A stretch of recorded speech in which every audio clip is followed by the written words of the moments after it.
Okay, welcome everybody. Really happy to have a nice group here joining us live. We'll expect that other folks will be watching the recording, so welcome to you as well when you get to view this. Really grateful for the farmers who agreed to join the panel today and share some of their experiences and answer your questions. We're gonna just do a few minutes of some overview and sort of a little background of the project itself and how this came to be, and just a couple next steps for our group and some wider agroforestry things that are happening.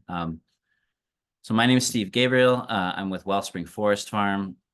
I helped with some of the backgrounding pieces on this grant, helped find some of the folks and have some discussions and on some of the review. And I was in the first video of the Silvopasture, so I had to do the fun task of trying to define this nebulous, sprawling and very context and people-specific practice, which I think, if anything, this panel will help us keep digging into, because really silvopasture looks very different on every different type of landscape, on depending on who's involved with it and their goals and all that. So in that way, it's really wonderful to see. We tried to get a snapshot of what was happening with this project, but certainly it's a thin little sliver of, I think, the present silvopasture that's happening in the Northeast region and the potential in the future for sure. So our goal here really is just to have some conversation. So we encourage you to jot down, queue up, and be ready to ask questions once we open the floor for that. So yeah, with that, let me give you just a little bit of background. So the project partners, Regenerative Design Group, Genevieve and Jono were the main contacts at that outfit. I'll let them speak to their organization in a minute here. And then Costa Boutsikaris and Inhabit Films, of course, doing the lovely visuals that really made the project shine as much as it did. So what we set out to do with this project was really just get and I should mention at the outset, this was funded through the National Agroforestry Center. It was a grant to do educational materials. And so they accepted proposals. It was several years ago now.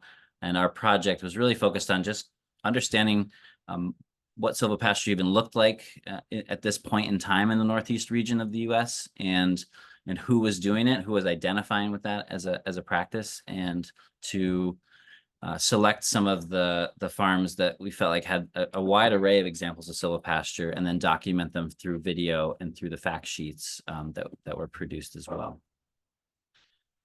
Genevieve, are you there? Do you want to chime in and just share a bit about from the slides you have with us today? Yeah, sure. I'm here. Hi, everyone. So I'm Genevieve Lawler. Along with Jono Niger, my colleague at RDG, we were the two from RDG on this team that collaborated with Steve and Costa. And one of the first parts of the project was to do an inventory of folks who identified as silvopasture practitioners throughout the Northeast. And we were really pleased to get about 145 respondents throughout 9 states. Some interesting sort of statistics is, among all of those respondents, represented about 27,000 acres total of stewardship, of which a little over 5,000 were being managed in a tree and livestock integration pattern. Most were commercial farms, but also, quite a bit home and community scale. And more than half of those respondents are actively practicing 2 or more types of silvopasture patterning, whether that is integrating livestock into existing orchards or managing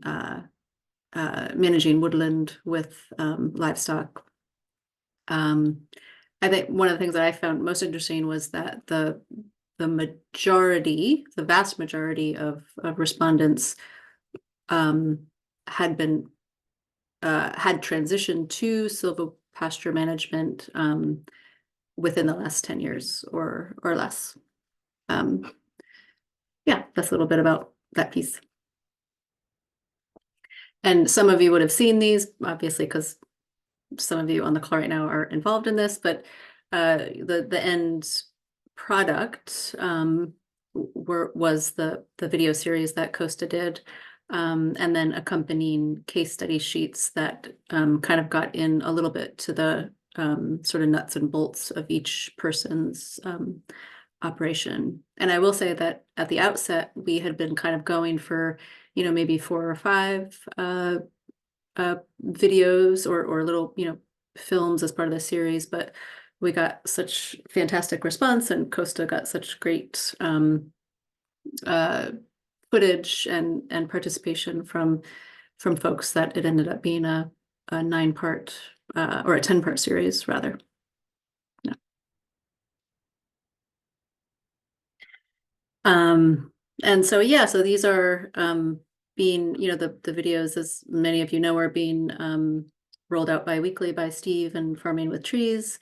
We also have links to those pieces plus the case study sheets up on our website, and then through the project partners' social media. And I did, NAC, because sort of has sort of a longer kind of bureaucratic timeline. They are still rolling out the deliverables from us, and then all the other projects that were part of this larger grant throughout the country. So all of this stuff will be on the USDA website within a few weeks, I think, is my understanding. Oh yeah, reflection. So I guess, Steve, I don't know if you want to speak to this. This was a slideshow that we put together for sort of a NAC wrap up. But some of the things that we spoke about in the course of doing this project were that, this is a self-identified group.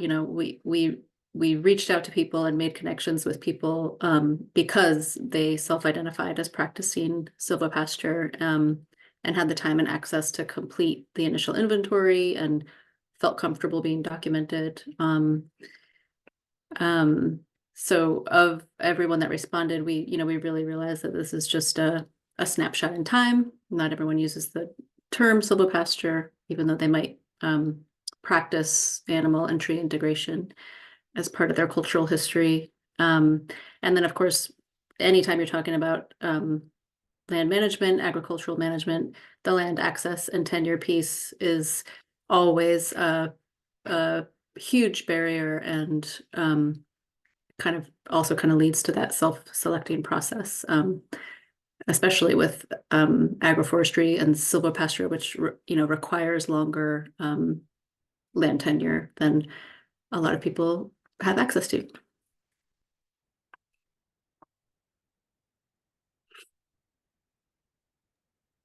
Great. So I think this might be your cue to talk a little bit about what you do. Yeah, thank you. Yeah, I want to give Costa a minute to Oh, sure, sorry. chime in and share a bit about the filming process, anything you want to share. And I put up a few other links to some wonderful work that Costa's been doing in this space, really, and encourage especially the Woodlanders series, which are all online, really nice, a nice real compendium to this topic when we look at folks who are connected to and making livelihoods from woodland and tree and agroforestry type systems. So anyway, just a plug for that. I'll put the link in the chat. Yeah, thanks, Steve. So yeah, my name's Costa. I'm the filmmaker behind this project, and I guess I'd like to just briefly say, it was such an honor to get to spend time with these incredibly generous farmers, and to share some of the sights and sounds and thoughts of these places. But it occurred to me coming into this, the thing that we really can't share with you guys is the tastes and the smells of a lot of these places. And so I would really encourage folks, if they're interested, to find ways to either visit these farms or buy some of their products, because the thing that's missing from the videos is like the taste of the cider and the taste of the goat milk gelato and the and the maple syrup and the woodland pork and all these things that we got to actually try and purchase and take home and kind of experience in a whole other dimension. So I guess it's been such an awesome opportunity to get to help share what these folks are doing. So we just really love to kind of push people to, actually do site visits themselves. And, a lot of these farms have either like tour and open days or workshops, or just have farm stands and products for sale. So we'd love to encourage people to just kind of connect with them on a more intimate, taste level. And, actually with the everyone who's in this panel today, it's actually like a really well-rounded feast. I was just thinking about looking through all the people who are here. So definitely encourage you to reach out and connect with these farmers on your own as well. So thanks so much for tuning in, guys. Well, great. Thanks, Costa. Yeah, so just to reiterate, we have all the videos posted as a playlist on the Farming with Trees, which has both a YouTube channel and an Instagram. We'll continue to post some clips and other elements as time goes on. And I just wanted to share a minute about that project and sort of the larger umbrella that this project helped spur, and some of the things that we're thinking about as some next steps. So right now, the farmingwithtrees.org website is really just an open-ended collective, and we use collective in the sense it's a network of connected folks working on agroforestry-based projects. And what aligns them is that they're grounded in local place and local people, and thinking about communities and ecosystems as really the foundation of knowledge. And really that, this project is a great example where I want to echo the words of Costa, just where we like really appreciate the farmers who are willing to spend their time and share their knowledge, and our ability to collect that and bring it together and present it to folks is a really lovely experience to be a part of. And I hope we get to do more things like that. So the website is also a host place for the videos. It also has the case study downloads and some of the reflections from the project on the project page, if you want to reference any of that. There's another project that is a SARE-funded grant that I am leading with a number of different collaborators, where we're exploring really just concepts, broadly speaking, in terms of community agroforestry, where we're looking at ways that networks of folks and connected ecosystems, really of both people and landscape, can really move agroforestry forward. There's a lot of energy, there's a lot of momentum, curiosity, interest, even funding starting to show up. I've been in this agroforestry space for about 15 years, and there hasn't been a lot of attention paid to it, especially from a lot of government and sort of organizational entities, and that's really changing quickly. But we want to encourage thoughtful thinking about what that looks like, and how to recognize in the past that there's been many efforts to scale and plant lots of trees in the landscape, and that collectively as humans, we haven't always done that in the best way that's always like resulted in long-term land stewardship and for both sort of economical and environmental and other outcomes. So on the website of that project page, which again is at farmingwithtrees.org, right now we're doing a lot of listening sessions with farmers and with nursery folks, and starting to just have conversation in this project. It's a 3-year project. There are a couple articles I wanted to mention, one I wrote and one written by one of our colleagues, Jonathan McCrae, who's down in Virginia and does a nursery, just speaking to some of these larger picture questions within agroforestry. So I encourage you to check those out on the website. We also are just collecting and pulling together resources from other folks, whether we're collaborating with them directly or indirectly, that start to highlight some of the different aspects of this exciting opportunity and this unique challenge of agroforestry in the broader context. So things about the relationship of racial justice in agroforestry, a wonderful report by our friends Ruth and Rafter, who are also collaborating on this grant, was put out last year. Really good read. Some articles about the shortage of tree seedlings, both in the quantity and quality. Some articles that talk about past tree planting initiatives and some of the lessons learned from that. So all those things can be found on the website, and we're going to continue to sort of curate some of those as we go. So really at this point in the project, there's going to be some opportunities for folks to participate in listening sessions, some of our future educational opportunities, things that'll roll out. If you're interested in staying in touch, there is a sign-up form on the website, and I'll put the link in. If you want to just put your contact info there, we can keep you posted on any developments for that project. So with that, I want to jump into our first kind of grouping of folks. We wanted to just segment out and give time to focus on a couple farms at a time, and then we'll about halfway through the remainder of our time together, we'll shift over to another couple folks. But if questions are coming at anyone at any time, we can definitely direct them to any of the 4 or five, I should say, panelists, the 4 farms that are on the panel. What I'd ask for questions is to put them in the chat at any time. And what's really helpful is to address the question to the person or the farm that you're addressing it to, just so I can keep track of things as they're rolling in. I'm going to dump them into a document and then feed them to folks. So feel free to start asking questions anytime in the chat. They'll get queued up, and I'll be keeping an eye on that.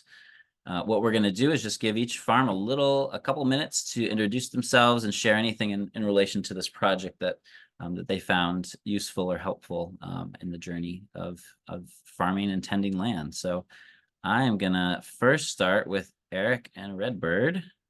Give you a minute to say hello and share a little about the farm. Yes, happy to be here with everyone. Thank you, Steve. Thank you for everyone putting this project together. It's beautiful. The videos are great. So yeah, Redbird Orchard in Trumansburg, New York, which is Central Finger Lakes. Yeah, I think the interesting thing that I think occurred to me in kind of thinking back to how I started doing silvopasture was, for me, I think the initial reasoning to do it was actually the fact that our original farm was only 4 acres of land, and it really made sense to blend the orchard with the sheep operation because we were kind of tight on space. And I think that's an interesting consideration with silvopasture, is that you can sort of extend your production or your productivity over fewer acres. And for us now, we're close to 30 acres, and we have orchards primarily for processing for hard cider and kombucha. And we have a small flock of sheep and geese and chickens. And the video that was highlighted here is with our geese in the orchard, which is a really cool project that we've been working on for, I don't know, maybe 10 years. And it's super hands off. It's basically, and I think that's one of I guess my opinion of silvopasture is really it's exciting because the orchard or the plant component benefits and the animal component benefits as well. So they're both kind of symbiotically helping each other, which is really a great thing. So for us, it's the geese and the orchards together that works really well. We've done a lot with sheep and the orchards as well, and continuing to work on it and improve it. So that's my introduction. Great. Thanks, Eric. All right. And I'm going to switch slides here and welcome Charlize and Brew to share a bit about what's going on in their neck of the woods. Hi, I'm Charlize, and we have Sweet Salad Farms in kind of more or less central New Jersey, in a little town called Hopewell, just outside of it, and grew up on the farm. My father planted 6,000 pine trees in the space where our house is back in the 50s as fingerlings in straight rows. And so as we harvested those trees finally in the 80s and the early 90s and put in a sawmill and started harvesting them, the land was all there. We're on a hillside, so it was going to wash away if I had a bulldozer come in and knock everything down. So we went, what are we going to do with the land? And we fenced it and started grazing meat goats. And then a little while later, we started making maple syrup back in the late 80s. And we started with just working the sugar bush way in the bottom, and then we started working our red maples. But the problem with the red maples is that they were completely filled with wild rose. I mean, the wild rose was mountainous, way up over your hill, and you'll see pictures in the video of the way it looked. I managed to get the area fenced. We ran the goats in there, and they did a magnificent job of knocking all that wild rose down. And we could graze them on the stumped areas, which you couldn't possibly do anything else with, up in the other fields, more open. But it was wonderful to be able to move them down there in the summertime because it was all shade. And like so many creatures, the summer is hot, and they didn't handle the heat as well. They just want to go in the shade, sit in the barn. And there they could go down and get all those wonderful tannins out of the wild rose. And which turns out to be very high in tannins, which is great for all the parasites that we're all fighting against. And we ended up with a lot of really nice goats. We barely had the worm. I mean, we got to some pretty nice animals. And just before COVID, we sold our flock off to a group that makes, well, Brew could explain that, but they make antibodies, or they test for antibodies to do against COVID. That was a great thing because they couldn't find any small ruminants that they could take blood from. But our goats at that point were basically pretty much bulletproof through breeding. So they were really tickled and happy, and we hope we helped them. And then we kind of like, what are we going to do? And when COVID was going, we decided, well, Brew looked around and said, let's try Barbados blackbelly sheep. They look like they're bomb-proof. They're really interesting.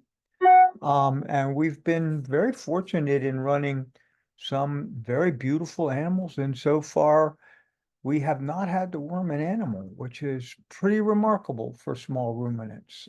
We have a handling system, and we take them through and do FAMASHA. We took all those courses. But I've been having more and more limited mobility due to bad hips. So nobody got down in the woods too much, and I wasn't able to do much. And the ash trees with the emerald ash borers all died off, and that was a disaster. So the tubing has been difficult to maintain. So this year we got a USDA grant to take care of the ash trees, and we probably got a couple hundred of them lying down all over the woods now. It's a horrible mess. And since the fences couldn't be kept up or anything with the ash trees falling continuously, we had wild rose come back in and start to take over. So one of the things I'm doing is knocking all the wild rose back now that the ash are on the ground. I'll be fixing the tubing so we can get back into our syrup operation. And I'll be patching fences so we can run them back in there. And as I cut the wild rose down, it's really wonderful because I kind of think, I watch the Barbados blackbelly, love them, but they don't have that aggressive stand on my hind legs and walk around and eat everything high like the goats did. They'll go high, but they don't go like the goats did. So knock them down, give them nice tender wild rose. I'll be waiting for the summer, and I'll have them run into that woodlot again. And they've got 4 acres of beautiful woodlot to graze and a lot of red maples that I can tap. So that's all about us. And we're not a huge maple producer, but for New Jersey, we do a fair amount. We do about 100 to 120 gallons a year at this point when we're rolling. So that's about all I got. And thank you so much. It was a great pleasure doing it. Great, thanks. So I'm going to leave you both farms sort of pinned for now, and we'll encourage anyone who has a question to put it in the chat. Hopefully you did your homework, because when we promoted this, we said watch the videos first, and then you can bring your questions. But of course, any questions welcome. I'm going to start us off. And what I grouped you all together for was because there was one common theme, which was really working with the animals in sort of a landscape management strategy. So there's an element here of for Sweet Sourland of maintaining a sugar bush and sort of what that looks like, and then for Eric and Redbird looking at maintaining this orchard system. So it's really that the animals provide some element of support to those other farm enterprises. And I was just hoping for each of you, we could start with Redbird and then go to Sweet Sourland, just to speak to what that looks like in terms of some seasonal timing and just some logistics of how you think about when you're looking at using the animals as a support mechanism for your other farm enterprise. Yeah, so with the geese in the orchard, the thing that has really come to work well for us is we have a couple different orchard blocks, but there's one block that's about an acre, deer fenced, and it has kind of a wettish, like swampy spot that I dug out a little more to kind of promote a small pond. It's very shallow, it's not very deep, but um, that little like wet water source was kind of intended to be a great place for geese. And at the time I was thinking ducks too. Um, so that orchard site is really great, not only because it's fenced in, but it has a wet spot. Um, and the trees are at this point 8 years old and they're mostly semi-dwarf, so they're bigger trees. And so it's like the perfect place for the geese to just kind of be free. I did try, and I still am kind of debating whether it's worth it to break that acre in half and do somewhat of a rotational, um, setup with the geese. But, the main thing for me as a small farmer with no employees is the easier the better, like really, as I'm sure a lot of you understand. So the geese are down there. I usually try to get them in, you know, in May or June. Right now they're in the barn with the sheep, and most of the females are sitting on a clutch of eggs. We've harvested some eggs through the winter, but at this point, I kind of let them sit and let them hatch a few. Um, so once the sheep come out of the barn, and then the geese will start to get lonely over there, and I'll bring them into the orchard sometime in May, and they'll just be down there. And the last couple of years they were there all the way through until I started to worry about the apples getting consumed, because the geese will for sure eat low hanging fruit. And because I'm a cidery, I pick up drops, and I don't want to pick up fruit off of fresh goose poop. So if, well, actually, last year we had a crop wipeout, so that was actually horrible, but it was good for the geese because they just stayed there all summer. There was no reason to pull them off in midsummer, because there were no apples. But in a normal year, so they might go in there sometime in May, and then I'll try to pull them off in July and just rotate them into a different pasture. And then I'll go through harvesting the fruit. Once the fruit is all harvested, I'll put the geese back in. So that might be, early, mid, maybe late October. And the great thing is at that point is that any rotten apples, drops that were too, diseased or damaged to pick that are on the ground, the geese love that. They go right for it. So they'll clean up all the drops, and then they'll be eating grass and weeds and trampling the understory until, in this case, so this year, I didn't move them back to the barn with the sheep until January. So they were down there in that orchard. Well, last year, because we didn't have a crop, they were in that orchard from May all the way until January. So that's great. And many different benefits. Soil building, pathogens on the fruit and or fallen leaves get consumed by the geese. And I think the real big thing that I didn't see until just recently is that the big webbed feet that are trampling are for sure disturbing vole tunnels. And I see very few, if any, voles in that orchard. So it's really great for that. And yeah, and honestly, I mean, I do supplement. Obviously, I feed the geese some grain in the winter months, and they eat some of the hay that I feed the sheep. But in the summer, when they're on pasture, they're really getting no supplement, so they're eating completely. They're foraging completely for themselves, and they're really completely hands off. So it's low cost. They're performing excellent tasks. I think they're happy. They've got shade, they've got water, and so far seems good.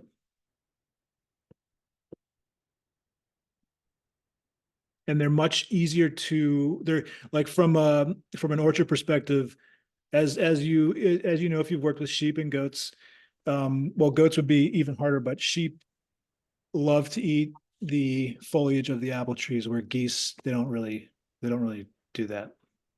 So it's much nicer for the trees. Yeah, I would recommend against goats in your apple orchard. Yeah, They'll be on their hind legs climbing up the trees. yeah. We had a couple of questions and I'll try to answer the best I can. Are we able to achieve any regeneration of native trees in the sugar bush? In central New Jersey, where we are, with a deer population we have of over 100 per square mile, whereas the handling capacity is probably closer to 15. There's no regeneration of anything unless it's fenced. It's a huge disaster. Our trees are dying. We have no saplings. If a sapling does survive, then it is buckroped to a point where it's basically dead. And we successfully planted, we have one small plantation, about an acre or so, with 100, Recording in progress. sorry about that. With over 100 8% sugar trees from Cornell, which is phenomenal and wonderful. And we fenced those in with very high fencing, which of course the ash trees, as they fell down, destroyed, but the trees got large enough to basically avoid the deer before they got them.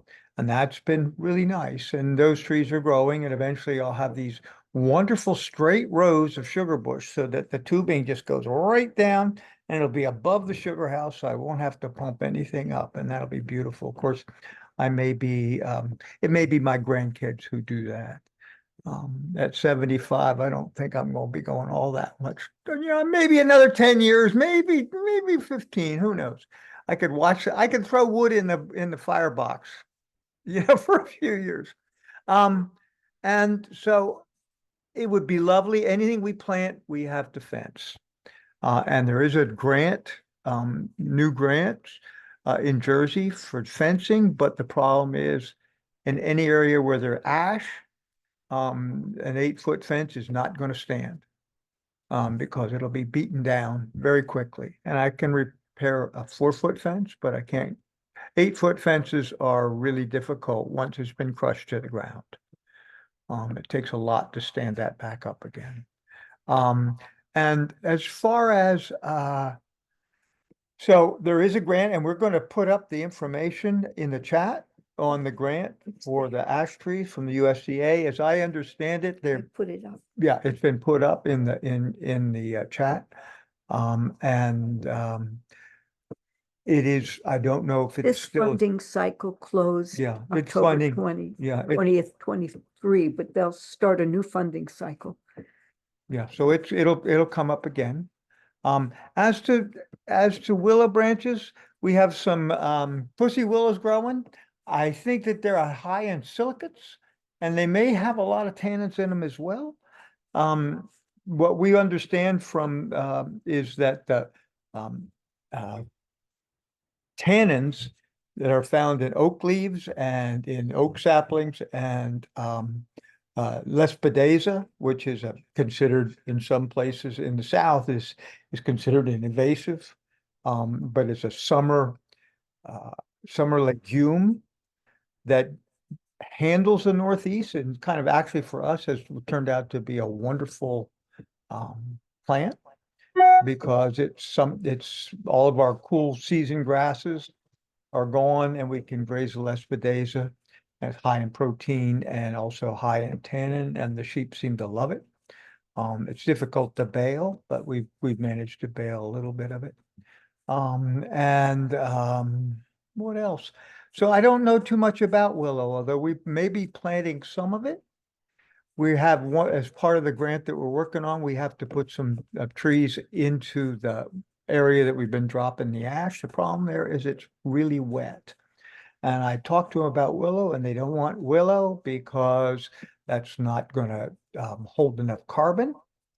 So I'm gonna have to, red maples work in there, but I hate to have a single type of trees. So I'm looking at swamp oak. I'm looking at a few other trees if I can find the saplings to put in the ground. So that gives you an idea of what we're playing with. I don't know if there's any other questions in here. Those are all for you, Eric. So you're going to have to answer questions about your market and all those good things. Oh, what's opposed to fencing and waters for the sheep? As to fencing, we use woven wire. In the woods, it's much easier to restand once it's been crushed. I can pull it back up. I can weave it. I mean, it doesn't look beautiful and tight and perfect, but it keeps the sheep in. Where it's open, a lot of times I use hog panels. That works really nicely. So that's what I got. Thanks for letting me share.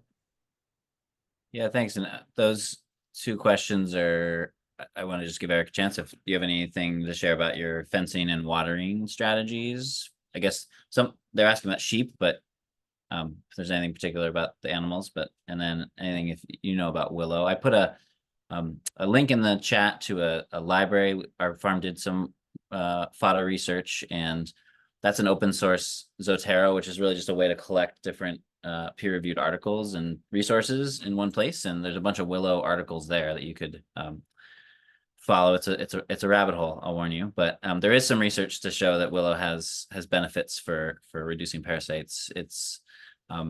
It gets really complicated because there's like 400 species of willow, and they all have different composition and things like that. But that's a resource you can check out. But yeah, Eric, anything you want to share about fencing, watering with the sheep, or anything with willow if you're doing anything there? I haven't done anything with willow. Just reading the chat here. Whoops. Okay. Fencing is definitely, it's a real deal. I'll just explain this. I've done a few different things for fencing. I guess we'll talk about that now, and then I'll get back to the Geese questions. So I did a 2-acre orchard like 12 years ago, and it was really tight on budget. So I put up a 6-foot plastic deer fence around that 2 acres. Very inexpensive, super easy to put up, and that lasted for 6 years. And then I put a 8-foot metal just right over top of it. I didn't even remove the plastic. I just put the metal right up on the same posts. So that was one avenue that worked for me. The second thing I did was just recently I did a 2-acre deer fence, 2 acres, 8 foot on 3 sides and 6 foot on one side. That seemed to be less like, where the deer, I've been told many times, and I think I believe this, that the deer really do have habits. And when you put up a new deer fence, they basically are going to create new habits to, get around it. Or if they're like in some way forced to jump it, then they will, even 8 foot. So basically, when you put the deer fence up, think about the ways that the deer are going to flow around it, and try to encourage that so that their habits can continue to not allow them to be enticed, really. So basically what I'm saying is that this recent deer fence I put up, I saved some cost by basically 50% of the fence being 6 foot, but it, at least in my mind, made sense that was the part of the fence that was less likely to be encountered by deer. We'll see if it works. I don't know, but it also would be easy just to put another wire or two above that if I need to. But I guess the long and short is, yeah, in New York, and I knew New Jersey, everywhere else, Pennsylvania, you basically have to put deer fence up if you want to grow perennial trees. A few geese questions that I read in the chat. I have between 15 and 30 geese. It's kind of fluctuated a little bit.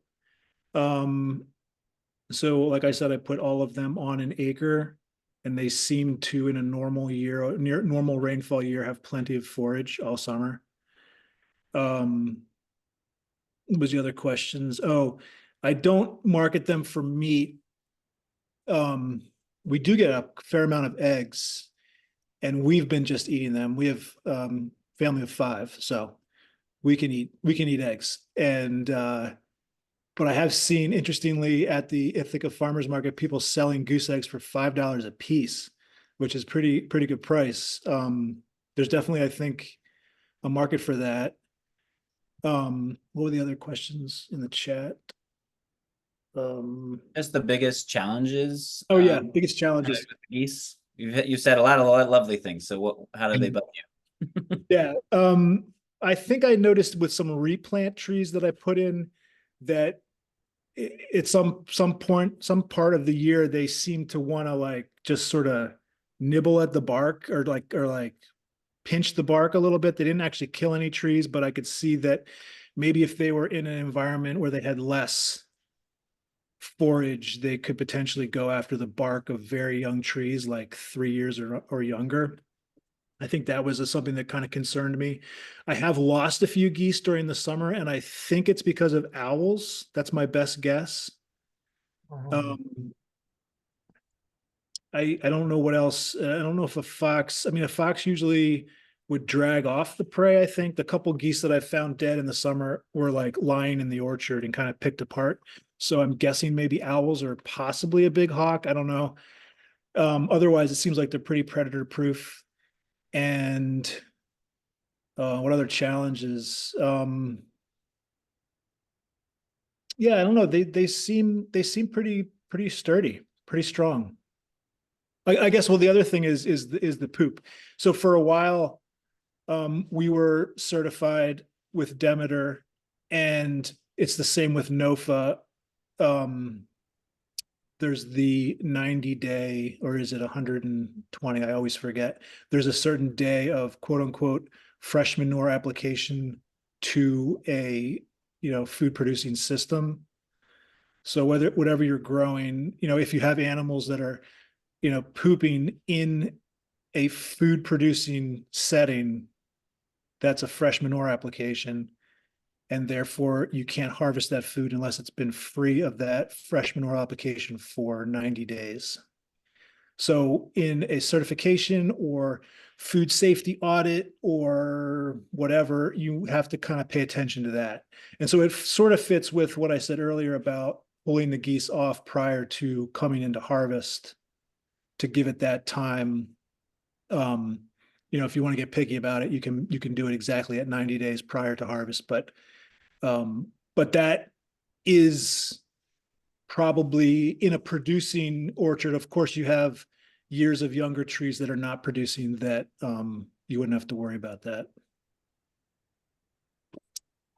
Now, we found one of the things that we found was that we have a livestock guardian dog, and have had one for years working with the goats and now with the sheep, because a lot of coyotes and other predators in the area.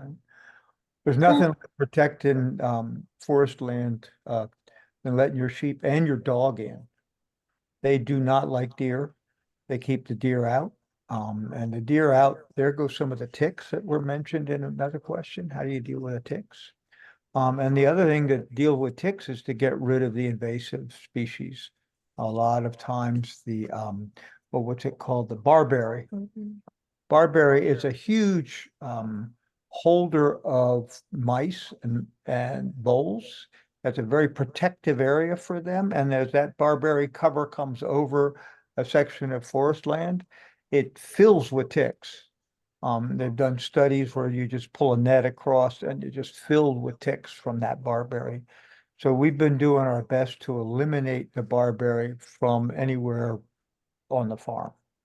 And it's particularly obnoxious, and it keeps coming back, but I keep chopping it down. We just found a wonderful it's long pole. Greenworks puts it out. It's a 68 amp long pole pruner. Battery operated. Battery operated that you can turn the head so it's sideways, and it's like running a sickle bar from your hands. And you go right along the bottom of a wild rose bush and just chop it out without bleeding, which is unusual. And you can swing it through the air and knock off all the top things so you don't rip your ankles up as you walk through it, and shred it across at the bottom. And we're clearing that 4 acres using that particular tool. That tool has been a godsend. As far as carbon and sequestration with willows, I don't understand exactly why the USDA objects to the willows on that grounds. I would think that a few willow trees, the way I've seen them grow, they grow, depending on the species, they grow very large, thick, and they're quick. So it's pulling on a lot of carbon and putting carbon in one place in a hurry. Now, how long they last, I don't know. We're not part of any carbon We aren't part, sequestration. yeah, we're not part of a program. Haven't run into anything that would pay us certainly at our scale adequately to bother with it. We do our best as far as keeping all the effluents and all the crud on the farm out of the streams, which are at the bottom of our hill. We have large areas of ground between us and there, and that's where most of our major sugar bush sits, the good sugar maples, the old style maples. Of course, they're threatened also by the dead ash. And also that's a beech tree area, because we're at that point where we're at the bottom edge, basically. It's only because of our elevation, but we're at the edge of the eastern hardwood forest as it runs across Jersey, which is one reason why we did the maple syrup. We're in a region called the Sarlin Mountains, and it's this kind of like amazing little stretch of highlands that runs between, if you looked at a satellite map of New York and Philadelphia, you'd see a little pencil of green between the two of them, pointing directly almost to both cities. And it's a remarkable area in a very heavily developed state. So our markets are great, but it's difficult. Now, our sheep flock is relatively small. Barbados blackbellies are an unusual breed. They're a really interesting breed. And they are, we sell most of ours. We attempt to set up starter flocks where the genealogy, we can breed males and females and have them not closely related. And most of our animals go for that. The rest of them, because of the state we're in with a wonderful diversity, we allow folks, and we did the same thing with the goats. We allow the Muslim population to come in, and on their holidays, they'll come to the farm. We can have up to 50 folks on a farm, whole families here, doing the ritual sacrifices of the animals. We're vegetarians, but people eat meat, and our animals are treated with as much dignity and care and love as they can be. And it's very small scale. And it's small scale. And anything they don't want goes right into buckets, and that goes into the compost and eventually goes back on the fields.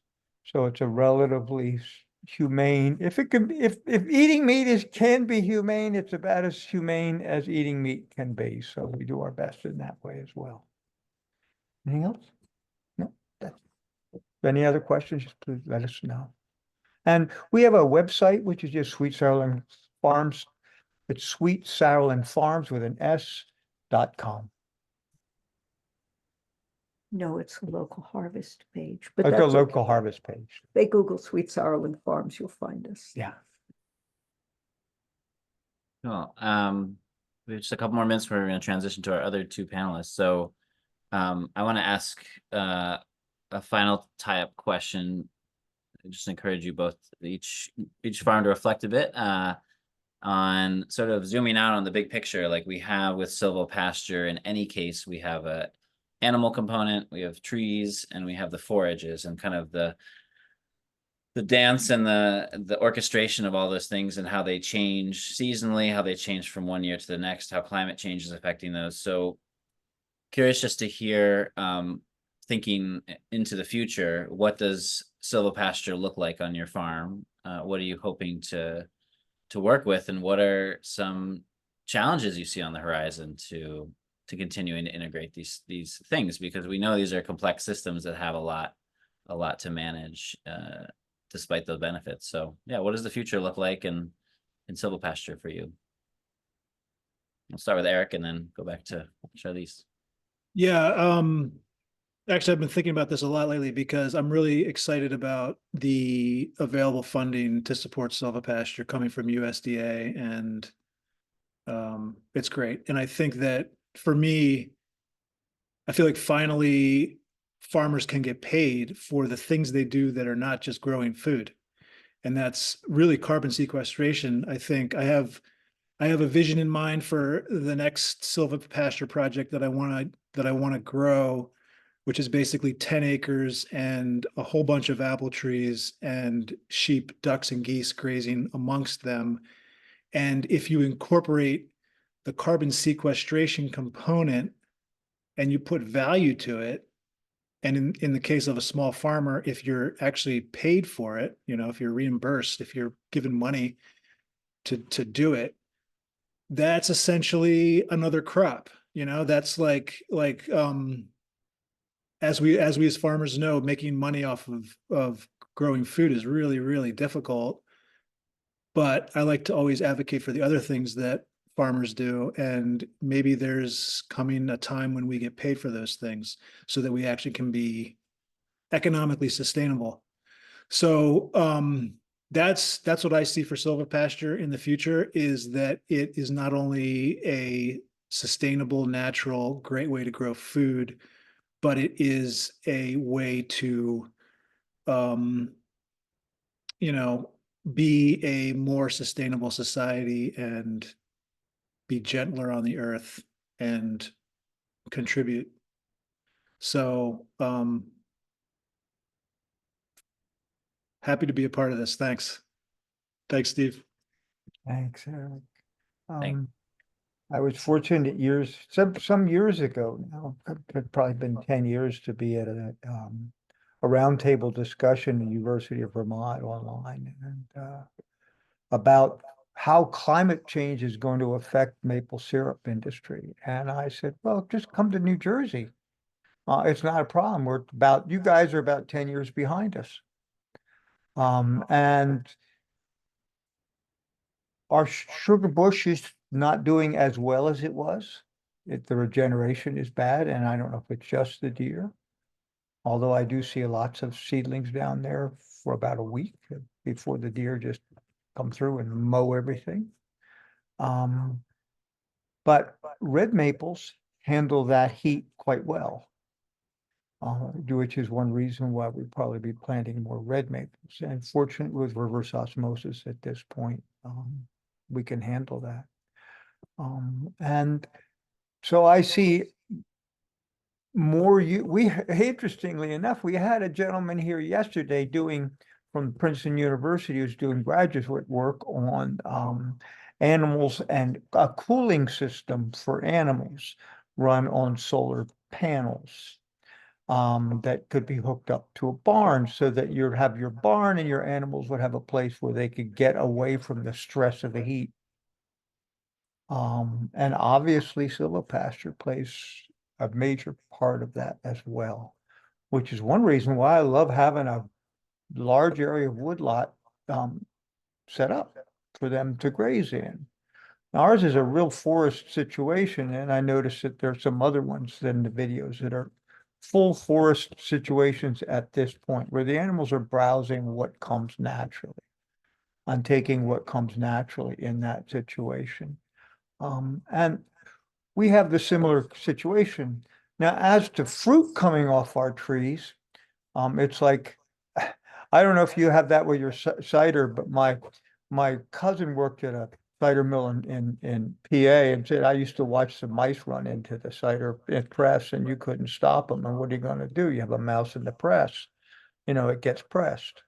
Well, I get a mouse in my syrup, and I got a candied sugared mouse in boiling syrup, and I just toss it outside and figure, well, somebody's going to enjoy that. Some critter's going to have a nice sugary mouse, and it boils, and it boils, and it boils, and it boils, and it boils, and there is no chance of any, an hour, 2 hours later of boiling at 212 degrees or 17 degrees is going to take care of them. Any critters that are living in there, and then bottling at 180 degrees, you're going to pasteurize, you're going to take care of that.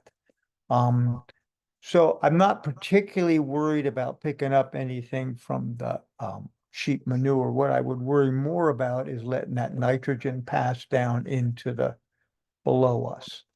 And since we're on a slope with a lot of springs in it and quite wet ground, that is more of an issue for us. So we're hoping to avoid that whenever possible. And we fortunately are able to keep a good buffer between us and the stream below us, so that anything that's running should be well cleared before it gets down to that area. That's about it. We do have river friendly status. I think people have looked over our farm pretty well. We're a relatively small scale, so we don't have the problem that Big Ag has. And Big Ag has big problems.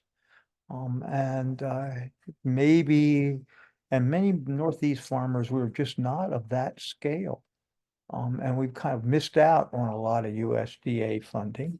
It's going to corporate agriculture. And yeah, they feed the world.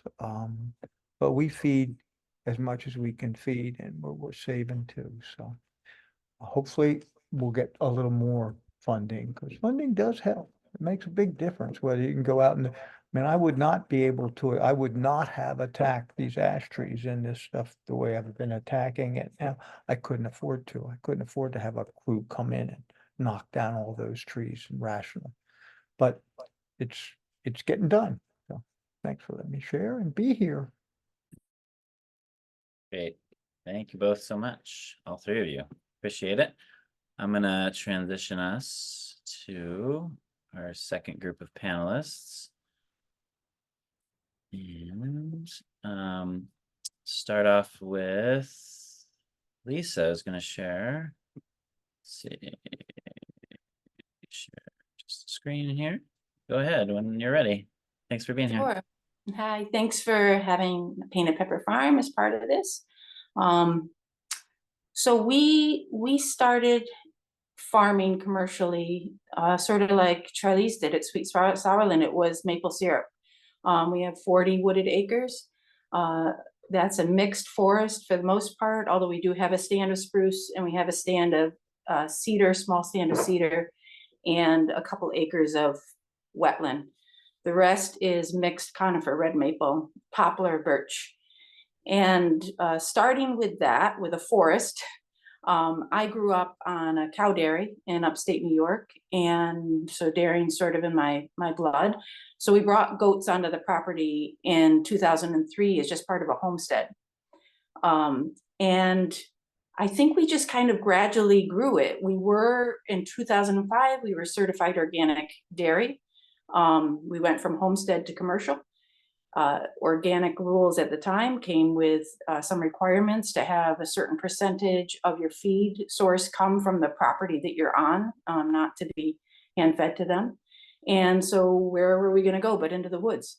And so into the woods we went. And that was with the help of NRCS and equip grants. We do have about 1,200 feet of shorefront.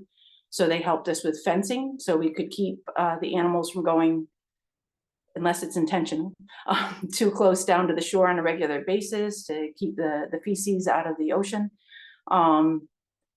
They helped us with trails for the sugar bush, which in turn, now that we aren't sugaring anymore, have turned into the trails that we use when we herd the goats. So that's us. We are a licensed dairy. We're in our 20th year. We make kefir, yogurt, gelato, fudge, all the things I said in the video.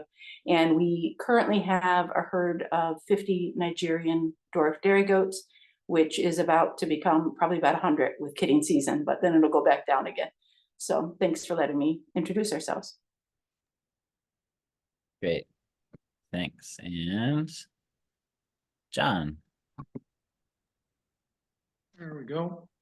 Hi, everyone. Thanks for having us participate.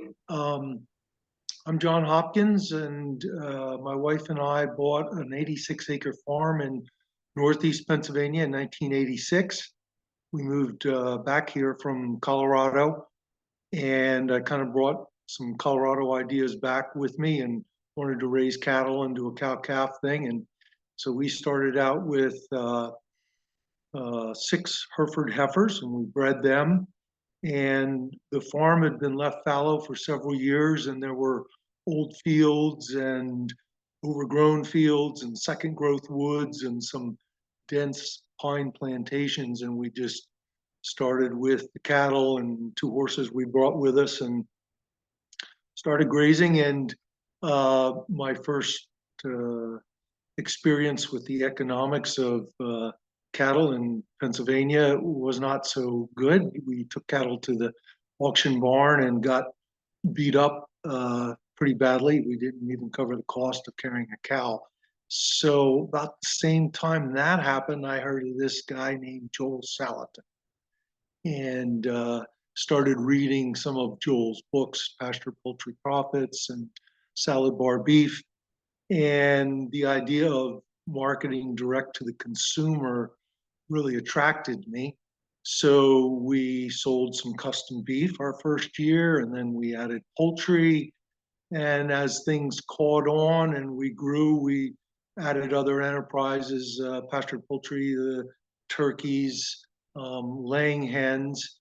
And after several years, one of our customers asked us if we would consider growing some pigs. I didn't have any experience growing pigs, but they seemed like a fun animal. And again, I'd kind of studied what Joel had been doing about putting pigs in the woods and using them to renovate his woodlots. And we had some woods on our farm that were pretty stagnant.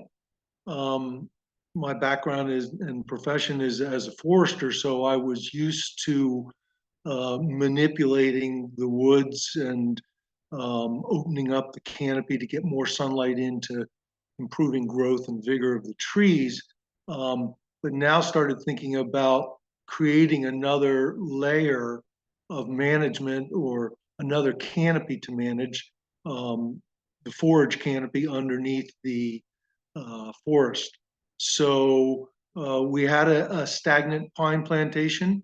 We brought in a commercial whole tree chipping operation, and I marked all the hardwood trees to leave and let them cut everything that wasn't marked. And that was mainly dead and dying and slow growing pines or poor doing hardwoods that were suppressed in the understory. And of course, that really opened up the forest canopy, allowed a lot more sunlight into the forest floor. And we started to use the hogs as our tools in developing the understory for cattle and for the poultry and the pigs themselves, in that the hogs became our herbicides. We are 100% grass-fed, at least with our beef and our lamb, and we don't use any chemicals. We're not certified organic, but we've had a practice on the farm to not use chemicals or antibiotics or warmers or anything in our animals and our foods that we don't feel would naturally be there. So we use the rooting habits of the hogs to root up. We have moldiflora rose and barberry and fern and stilt grass. I'm sure you're all familiar with them. Hogs will just destroy a lot of that. And we found, you know, you have to use your accelerator on the pigs, depending upon how many pigs and how long an area and how large an area you have. That would help us determine the impact on the invasive species. So we would bring the hogs in, we would graze an area, and we'd really push them into the invasives, especially with moldiflora rose and barberry, so that they would root those species out.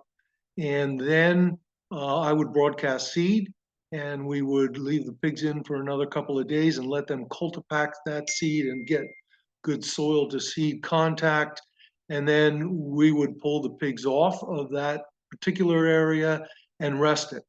And usually rest it for the rest of the season. We would only graze one area, but graze it intensively and seed it and regenerate it, and then take the hogs out. And usually in a month or two time, we would have enough grass in there that a lot of times in the fall, we could follow up with the beef herd and move them through there on a rotational basis.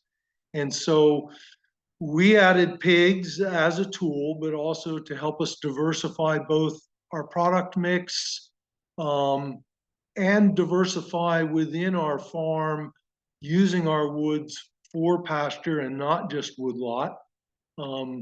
Woods, I think, are a great combination for any animal, but especially hogs. You know, we have the shade that it provides, a great environment for them. We have the tree fruits in our woodlot. We have acorns and hickory nuts and walnuts and cherry and all kinds of tree fruits coming down in the fall, which they glean and do a great job picking that up.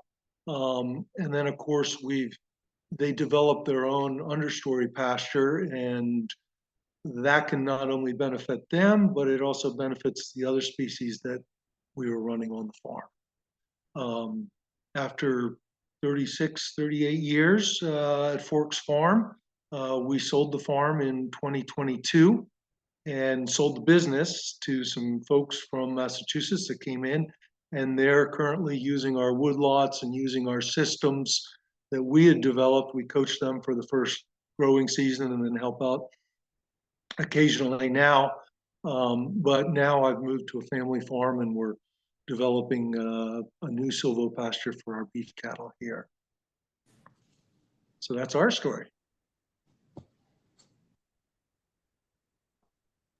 All right, thanks to you both. So we're gonna encourage questions in the chat.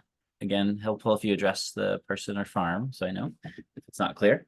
I have a couple though I'm gonna start with. So these are questions I get a lot as I'm educating folks about silvopasture. So first for Lisa, curious if maybe you can share a bit about the types of trees and other vegetation that your goats are nibbling on consistently. And a question I get a lot about dairy products is, do they differ with that diversity of forage, or specifically with the tree crops? Do they differ in terms of, can you actually notice some of the flavors, or is there anything nutritionally different when we look at adding trees as a part of forage? To whatever extent you can. Yeah, that would be great. Thanks for that question. I'm going to say right off the bat that I don't have any data on how does it affect the nutrition. And since I've only raised goats on Painted Pepper Farm, I really only use my dairy. I know that other goat dairy tastes different to me, but I don't know why. I do believe there's a taste of place. I mean, I think if you're feeding your animals with the food that's coming from your land, it's going to be distinctive to that place. Having said that, I'm not noticing anything off taste about the fact that they're out browsing. Fir tips is what they really love. Fir tips, fallen red maple leaves, drops. We have a lot of wild apple trees, so drops from wild apples. So there's not, so I would answer that question that way. Did I miss a piece of that question? No, I think that's just if you've noticed any differences. I mean, I think about what and maybe you can educate folks, because I don't know, in terms of like a regular goat dairy, what types of right. So on a regular part of the diet versus what you're feeding. On a regular goat dairy or a goat farm in general, we're feeding them forage that we've brought in. So it's generally harvested that season or the season before. So you're talking hay, and then your grain ration, which could either be whole grains or a pellet or a sweet feed. We feed a combination of a dairy pellet and barley, sunflower seeds, and beet pulp to have a well-rounded, to keep them up in the protein they need. Now, because they're both grazing and browsing on our property, and browsing during the winter when they can't graze, they're getting some of their protein from the plants on the property. So that's helping us, because where we are in Maine, the protein isn't in the hay. The hay, if we're getting it from Maine, is maybe around 10% if we're lucky. And you really need a 16% complete ration to make milk. So that's a lot of grain. We'd rather not feed a lot of grain. So if we can do that with the plants that are out in our property instead, that's better. The other thing we're doing, which I don't think I mentioned in the video, is we're sheet composting on our trails, our manure on trails that we're not using. We're sheet composting that. And then the next season, that's going to come back as whatever hay we brought in, basically. So we're kind of seeding through sheet composting. And it's much better if they are foraging and getting the fresh grass themselves. We do have to be concerned about the parasite cycle, especially the barber pole worm, lungworm. And somebody had asked me on the video, which I didn't answer directly, about the deer. The deer have a parasite that they are part of the chain. It doesn't affect them, the meningeal worm, but it goes through the snails. So one of the ways we manage that is that we always want to have free choice hay available, and we always want to feed and grain them their hay and their ration that we're bringing to them before they go out herding, because we don't want them to be in a situation where they're forced to eat out in the woods somewhere where the deer have defecated, or some plant that would not be good for them. We want them to be in a situation where it's their choice. So. Great, thanks. And John, there's a couple of specific questions, but I want to ask the overarching question that often gets asked when I'm teaching folks about silvopasture. So, of course, pigs can get that bad rap because of their potential to do destruction really quickly to a pasture. And so I think you've spoken to the pattern that you have implemented to avoid that and what it looks like. But are there any other key points to avoiding that negative effect that can have, that destructive effect from having pigs, and how can you really maximize the positive effect as you started to describe? Good questions, because yes, pigs can, I've seen them strip bark off of trees and root around trees, and of course soil compaction can be an issue. I think a lot of it comes back to management of like how big an area, making sure that they have plenty of feed. The older hogs will root more than younger hogs will. For some reason, we had a Tamworth sow that she'd go to the most valuable cherry or oak tree in the whole woods and then just start digging in, and it seemed to be her thing. But we'll also fence out trees. Or use the trees kind of as fence posts, or put the post right in front of a tree so that they can't get right up against it. But we found, like, if they had good feed in front of them and we kept them moving, that damage was minimal. Great. And say again what keeping them moving looks like. So, and I see there was a question about like how many hogs do you have per acre? Generally, like when we started really getting up and running, we were running a group of 30 to 40 hogs. We've both done farrowing and then weaning and taking little ones out, or we've brought in feeder pigs in the spring, gotten them trained to the fence, and taken them out in the woods, and then so they'd go out in the woods maybe in May, and then we would harvest in October and November. And with those 30 to 40 animals, the main woods that we started with, where we did the whole tree chipping and left all the hardwoods, was probably only about a 3-acre woods. And those 30, 40 hogs were in that woods for the growing season. And we'd use relatively small paddocks, maybe 60 by 60, roughly. And they would be in there for a week to 10 days. And again, depending upon what stage the pigs were at and also what we were trying to accomplish, whether we were trying to root out invasives or whether we already had a pretty good forage established, that would affect our rotation. But we would rotate them through that woods into probably 12 or 15 different small paddocks over time. And then if the forage had regrown enough and we weren't developing pasture and worried about like damaging the forage, then we could come back for a second round.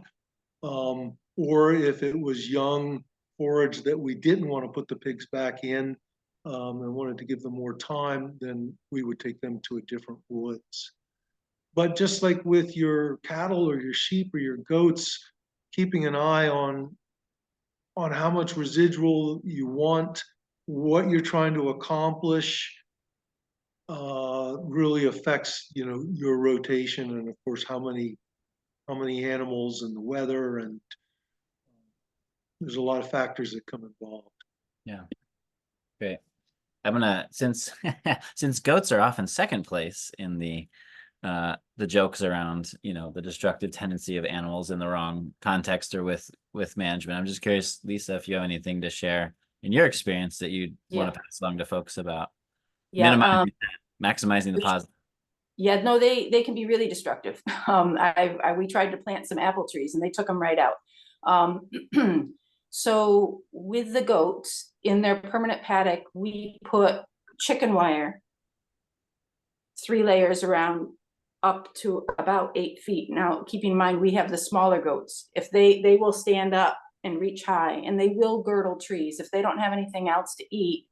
And by that, I don't mean hay and grain. If they don't have anything else in the paddock to eat, they'll girdle the trees. And specifically, they go after the maples in the spring and in the fall. So they know that the sap is rising or falling and they go after it. And so I have to be really careful, especially in October, early November, when there's nothing else to kind of browse. They'll girdle, if I'm not watching it, they're going to girdle my maples. So I have to be really careful with that. And because of that, I find it best if I'm with them, which makes it a little labor intensive, but I like being with them. And they don't usually, they're not so much like my experience of cattle where they want to go out for 2 or 3 hours. They want to go out for a 30, 45-minute burst, and then they're going to come back and lay down and ruminate. And then they want to go out for another 45-minute burst, and that is actually enough to take down the feed that I am providing to them by about 30%. So you do have to be careful. You also have to be careful of what will kill them.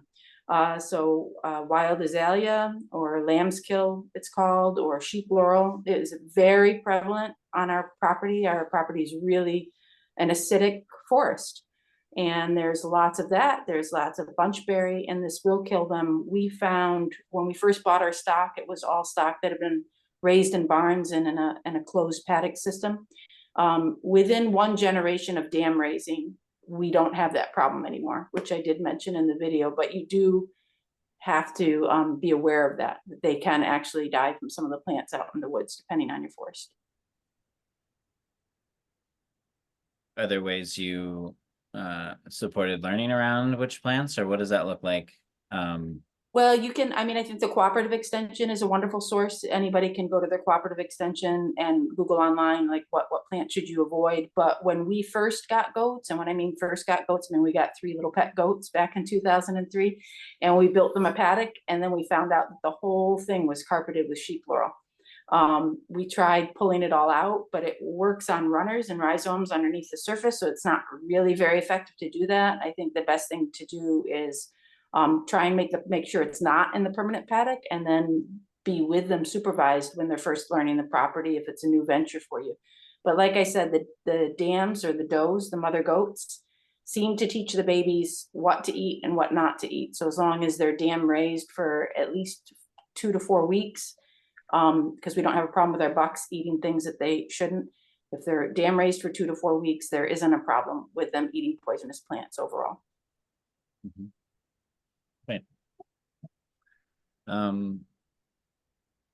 let's see, John, there's a question about processing your pigs or potentially livestock in general that Jonathan's mentioning. There's a bottleneck of processing. So just curious for you to speak Yeah, on I think and I wanted to also then just to tee up Lisa to share a little bit about the product making as well and sort of processing and what that looks like and distribution. It would just be great to touch on those aspects of the farm in general for both of you.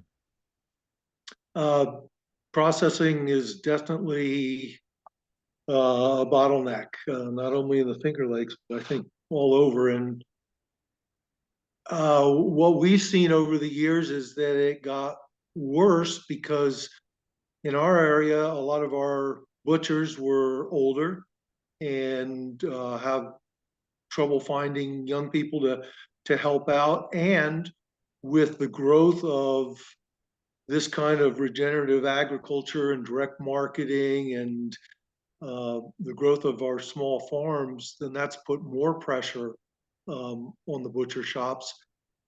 In the last few years, we've actually seen quite a few shops open up. And I think that some people are seeing that there's opportunity there. But we had a couple of tactics. One, we believe that you need a really good relationship with the folks that you're working with. So a lot of communication. We would book our animals. Well, we got to the point where we were booking animals a year in advance. Sometimes we were booking animals that weren't alive yet, which always made me nervous to have 40 pigs scheduled for October and November, and I hadn't even bought the pigs yet. And it also gets nerve-wracking when you get close to butchering day and just hope everybody gets on the trailer, because if you miss your spot, you've missed your spot. We would use both custom butchers for our custom orders, and then we had several USDA butchers because we sold at farmers markets and by the cut on our farm. So diversifying who you're using. And also, as I said, like once we got established with people, we would book what we knew our production would be. We would have like 50 beef and 40 hogs, all booked out a year in advance, all our lambs, that kind of thing. And then just kept in really good contact with them. And then we did all our poultry on the farm ourselves. And that way we could recycle all those nutrients and keep that on farm. But it is an issue. And I think that hopefully it's going to be getting better as we see more people coming into it. And I believe you worked on, you had a farm store, and sort of what are ways that you did distribution that really were helpful in the. Okay, well, we started, as I said, with custom selling wholes and halves. And then when we started growing pastured poultry, we would process Saturday mornings on the farm, and then we asked people to pick up Saturday afternoons. And after we started to get a pretty good clientele established, one thing is it got to be a bit of a squeeze, cleaning up from processing at 11 o'clock when someone's going to show up at 1 o'clock, and trying to get everything cleaned up and looking good and packaged. So we started processing on Fridays and set Saturday as our pickup day. And then it occurred to us that, boy, we've got 50 people coming to the farm to pick up chicken. I bet they would buy a pound of ground beef, or they might buy some vegetables from our neighbor, or some fresh bread from another neighbor that likes to bake. So we asked our neighbors and other small farmers that kind of farmed in our vision if they'd be interested in setting up. And they did, and we started Forks Farm Market, which was a market, an on-farm market. We had the second and fourth Saturday of the month, and we did all our processing on Fridays. And so we had fresh chicken ready on Saturday. We tried to arrange our butcher schedule so that we could pick up meats from the butcher at the end of the week, so we would have beef and pork and lamb and those products available. And it really caught on. And I think it was a good thing, not only for us, because every vendor that we invited they brought some of their customers and they brought their agriculture to our farm and helped us diversify our market. But also we helped them in having a local place to set up, and we put up a shed for them so that they'd have coverage, and we handled the Facebook and the marketing, and had a description of every vendor and their products, on our pages. So it grew, and that was very helpful. We also did off-farm markets, and like we'd go to the Wilkes-Barre market or the Phoenixville market, and we'd set up and we'd have a clipboard out and we'd ask for names and addresses. And that helped us develop our mailing list so that we could sell more custom. We'd sell a pound of ground beef, and if they like that, then we would offer, wholes and halves and quarters, and also advertise our market, because we had like people from Philadelphia coming up, camping on the farm, going to market. We would do tours. So that kind of helped build market, having those off-farm markets for us. And it also helped us appreciate how we could help our vendors out, because we were a vendor at someone else's market and saw how they would run things. We would sell quite a bit just through a newsletter. And then our store, since we had the facilities of a freezer, we'd added some coolers, and we did a self-service store where we would have our products out in glass-doored freezers and in the coolers. And then again, some of our vendors would leave non-perishable, or if they were perishable, they'd put them in the cooler. And we just had a cash box on the table, and a book that people would write, who they were, what they were getting, how much they left. And that worked out pretty well. And it was, low maintenance for us, since we already had that facility. And then we would just slide open those doors during market day and turn the store into kind of an open-aired market with vendors all around. So as many types of sales we would do to keep things growing.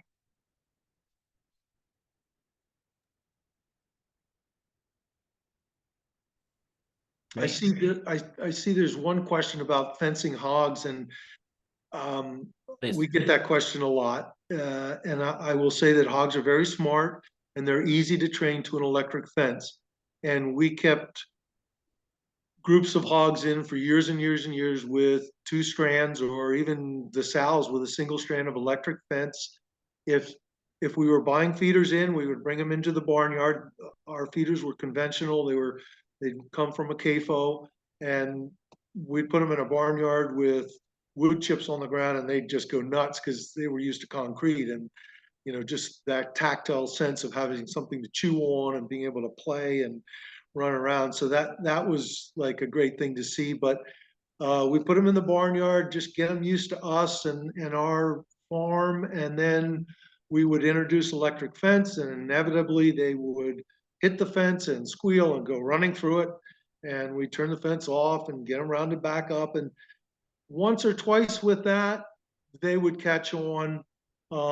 Sure, they get out in the woods, you lose electricity or a tree comes down or something like that. But once we got them in sync with the electric fence and who we were, I always taught our interns, you want to be a positive thing for your animals. You want them to come to you and to be glad to see you, rather than being the whip and running from you. So, usually when animals would get out, we could shake a bucket or talk to them and get them rounded back in. So we never really had major problems. And I know that's an issue with especially government people in the state of Pennsylvania. There's a lot of people that don't think that pigs should be outside, that pigs should be in the woods because of the feral pig issue. And I know that's a big deal in parts of the country, but we never had hogs get out that we had to round up or shoot or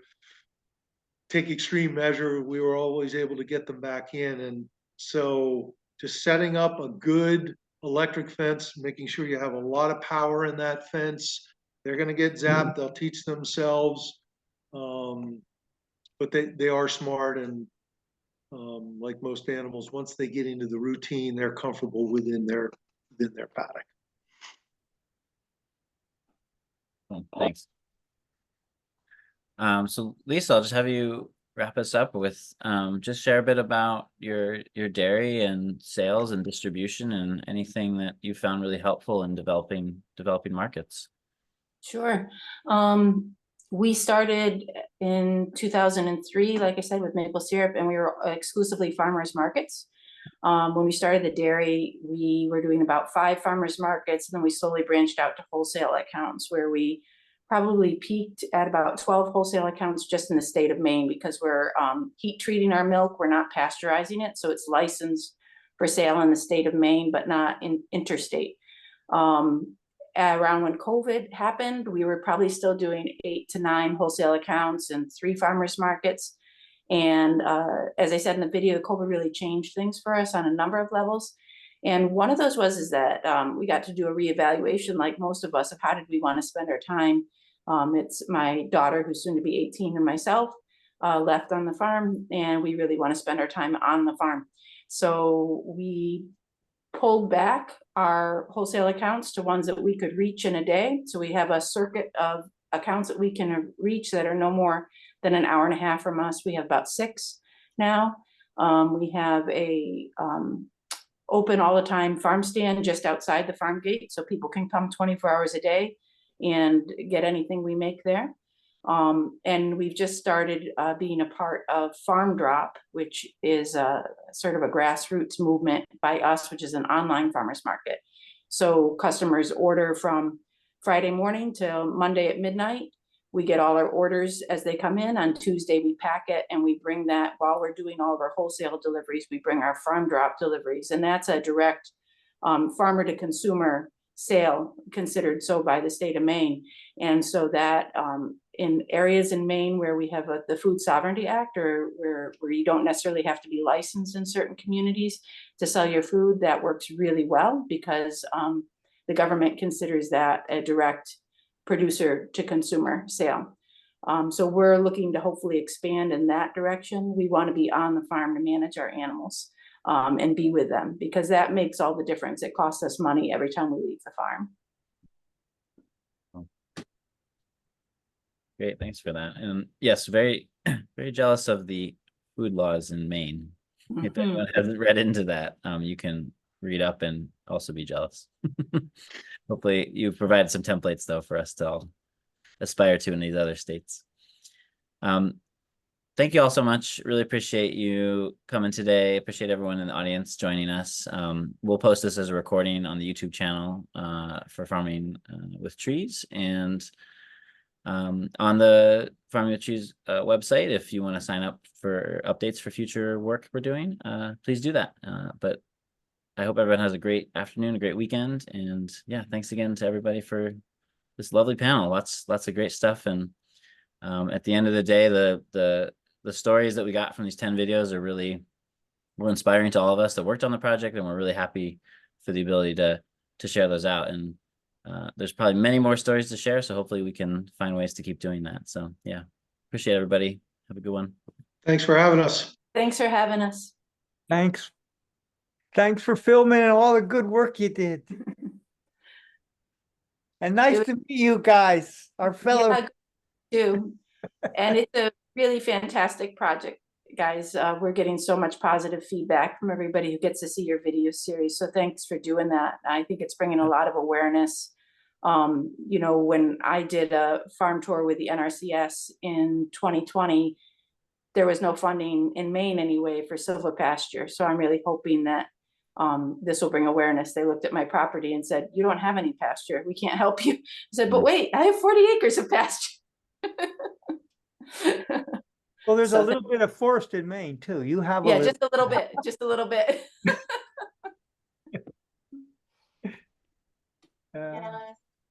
Nice meeting everybody, and stop by the farm if you're in Jersey.